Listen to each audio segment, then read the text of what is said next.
बहुत सी चीजें आप लगातार सोशल मीडिया के जरिए या किसान आंदोलनों के जरिए, धरनों के जरिए आप तक पहुंचती हैं और हम उन धरनों में, उन प्रदर्शनों में बार बार ये बात कहते हैं कि ये जो नीतियां हैं, पॉलिसीज हैं, ये पॉलिसीज जो विश्व व्यापार संस्था से, वर्ल्ड बैंक से, अंतर्राष्ट्रीय मुद्रा कोष से, अमेरिका से, G7 के देशों से, बड़े बड़े कारपोरेट घरानों से जो बनकर आती है ये नीतियां, उनको लागू करने के लिए ये भारत की तमाम जो पार्टियां हैं, इनका चरित्र एक सा है। आपने पिछले दिनों देखा कि जब पंजाब के किसान बॉर्डरों पर बैठे थे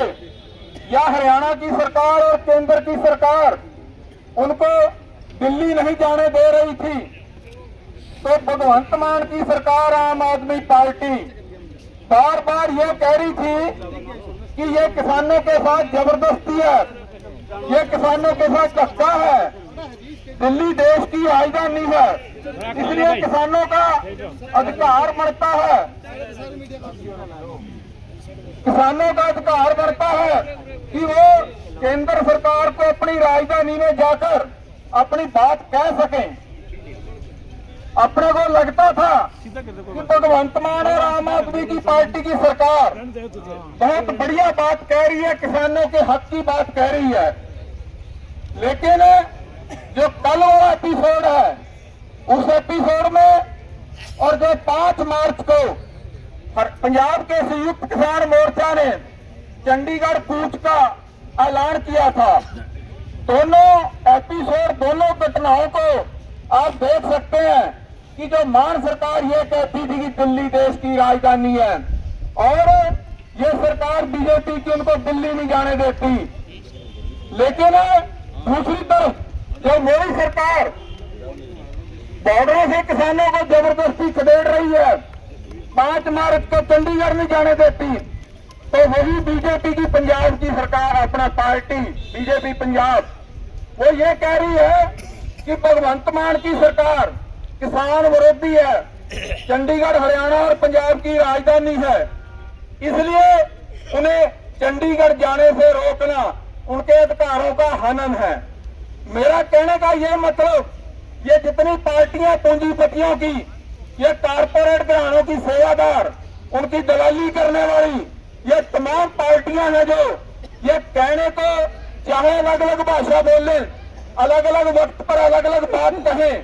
लेकिन इनके क्रियाकलाप, इनके एक्शन, इनकी बातें, इनका जो काम करने का ढंग है वो केवल और केवल कारपोरेट के पक्षीय है और जो ऊपर से नीतियां बढ़ के आती हैं उन नीतियों को लागू करना है। साथियों, ये नीतियां जो लागू की जा रही हैं,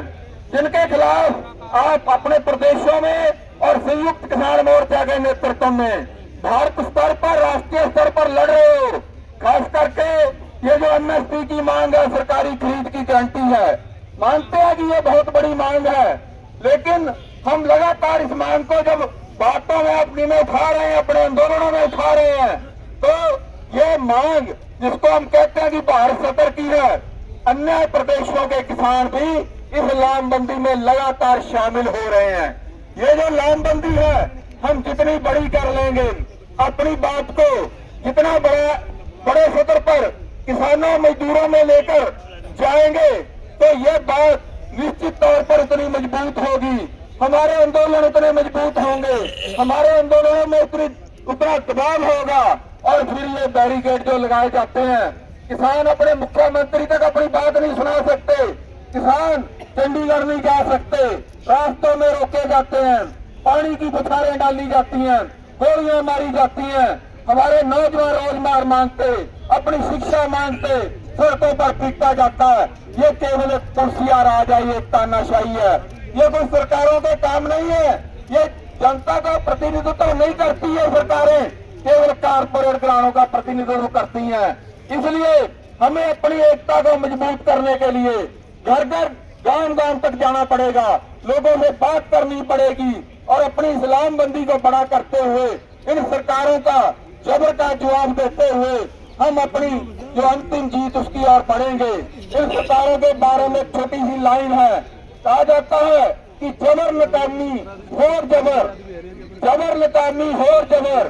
जदों तक ना मेरे कबर, हर जावर दी यह कहानी, करना जबर पे मुंह भी खानी। ये जबर जुल्म करेंगे, हमारी एकता के साथ हम इनको मुंह की खाने के लिए मजबूर रख देंगे। आप सभी का बहुत बहुत धन्यवाद। मैं